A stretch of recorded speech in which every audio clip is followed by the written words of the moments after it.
kutukan dan karunia. Ku terjebak di antara dua dunia, jalani sebuah kutukan dan karunia. Ku terjebak di antara dua dunia.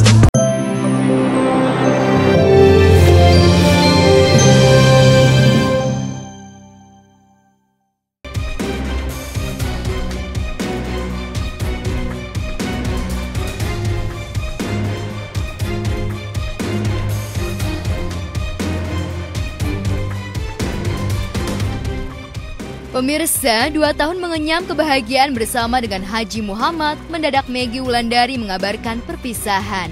Muasal isu tak sedap ini terlihat dari akun media sosial yang belakangan tak lagi memposting kebersamaannya dengan pria yang Meggy biasa memanggil dengan nama Mamat itu. Akibatnya publik menduga jika Meggy bercerai lagi.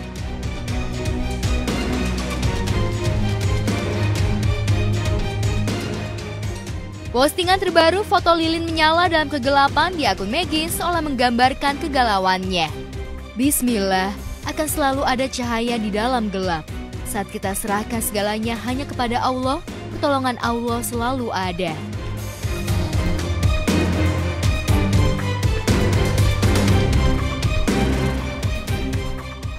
Mantan suami komedian Wildan Delta alias Kiwil itu juga menambahkan curahan hati yang berkisah soal perpisahan. Walhasil publik menduga jika Meggy sudah siap bercerai lagi. Ada saat bertemu dan ada saat berpisah, itu pasti. Hanya saja perpisahan itu bisa perpisahan karena perbuatan manusia itu sendiri atau karena habis masa di dunia ini. Aku tidak pernah bisa memilih, aku hanya mengikuti skenarionya dan apapun akhirnya, itulah yang terbaik untukku dan anak-anakku. Jarang bersama dengan suami. Lagi pula kalau sering-sering bersama banyak yang menghujat. Kalau sering-sering bersama nanti ada yang cemburu gitu ya. Nanti kalau aku berdua foto depan kue aja dibilang merayakan nggak adil dan bla bla bla bla bla. Padahal kue aku beli sendiri. Jadi kadang-kadang gitu, ya udah deh sekarang versinya sudah berbeda. Udah mau pulang ya. Entah kadang-kadang bilang mau pulang nggak pulang gitu. Udah bilang besok pulang ya. Terus aku juga nggak mau lagi nanya kamu tidur di mana, ngapain, sama siapa, di rumah siapa, itu udah nggak mau nanya. Kebayang gak sih rumah tangga nggak tahu suaminya ada di mana sama siapa tidur di 3 mingguan deh, udah 3 mingguan, 3 bulan aja, jadi langsung gebrak.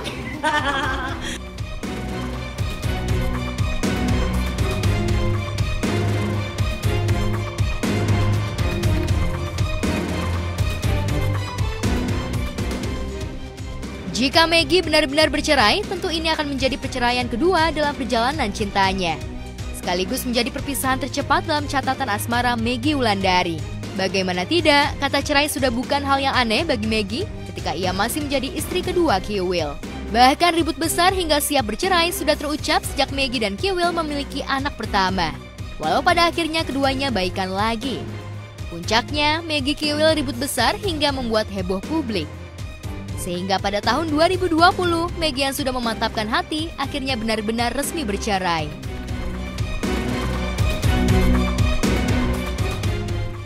Karena aku masih mau menerima suamiku apa adanya dan aku masih mau menjalani bersama dia. Kalau kalian bilang, wah cinta banget gitu, apa kan? Semua lillah karena Allah, bukan karena anak-anak. Kalau memang mau cerai-cerai aja, mau anak 4, 10, 100 kayak kalau mau cerai-cerai aja ya. Tapi semua karena Allah aja. Aku bertahan karena Allah, karena aku ingin kalaupun memang aku bisa kuat seperti sekarang ini, itu karena Allah. Kalaupun sampai aku lemah dan harus berpisah, ya itu juga memang Allah sudah berkehendak. Jadi gitu aja. Insya Allah apa yang kamu inginkan Allah ijabah, apapun itu.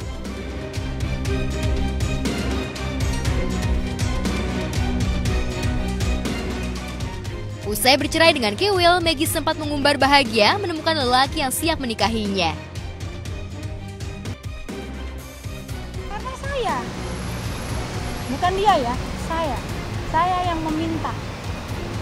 Saya yang meminta, gimana kalau kita nikah di sini dulu? Kalau dia maunya langsung aja secara negara, gitu.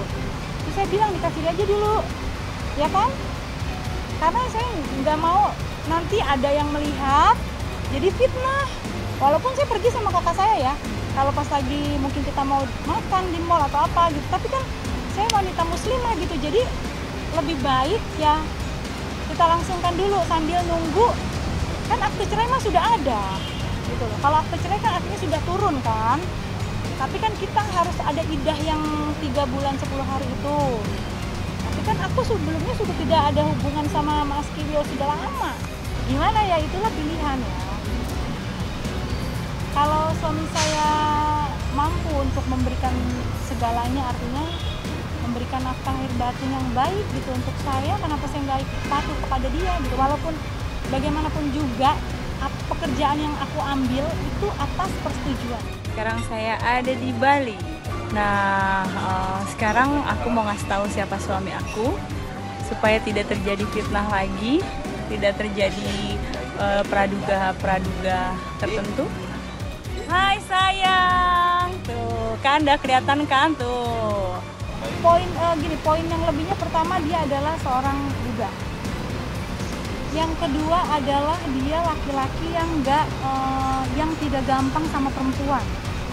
Karena udah dikasih nomor aku dia nggak nerima loh, gitu ya kan. Terus yang poin yang ketiganya dia adalah laki-laki yang bertanggung jawab. Di luar pengetahuan saya, karena memang saya sudah tidak mau terlalu berpikir ke sana, memang udah nggak fokus lagi, dan itu pun bukan urusan saya, bukan suatu hal yang penting lagi buat saya. Pernikahan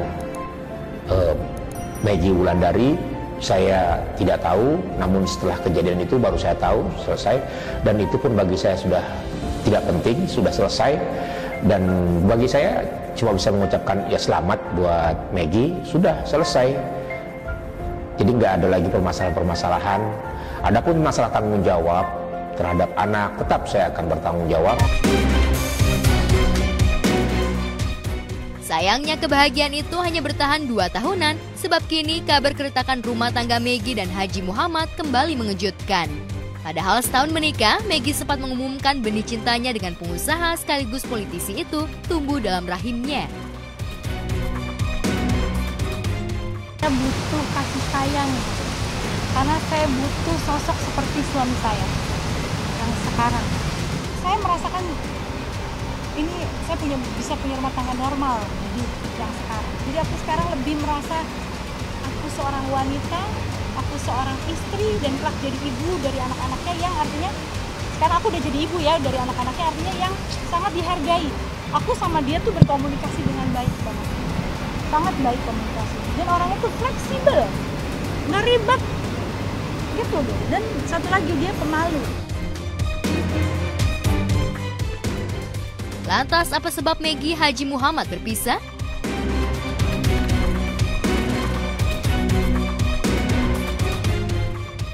Nama penyanyi sekaligus selebgram Shandy Siregar semakin riuh diperbincangkan publik setelah melaporkan pacarnya berinisial FH ke Polda Metro Jaya pada beberapa hari lalu terkait dugaan penganiayaan dan pengancaman pembunuhan. Shandy yang ditemui membenarkan soal pengaduannya ke polisi. Boleh dikatakan pacar ya, calon lah ya katanya. Saya ngelaporin saudara Eva kemarin di Polda Metro Jaya perihal penganiayaan dan pengancaman. Intinya memang temperamen, Mas. Jadi setiap ada hal apapun, hal kecil apapun, ya tetap temperamen. Kalau nggak mukul, maki, ya kayak gitu kata-katanya, ngancem.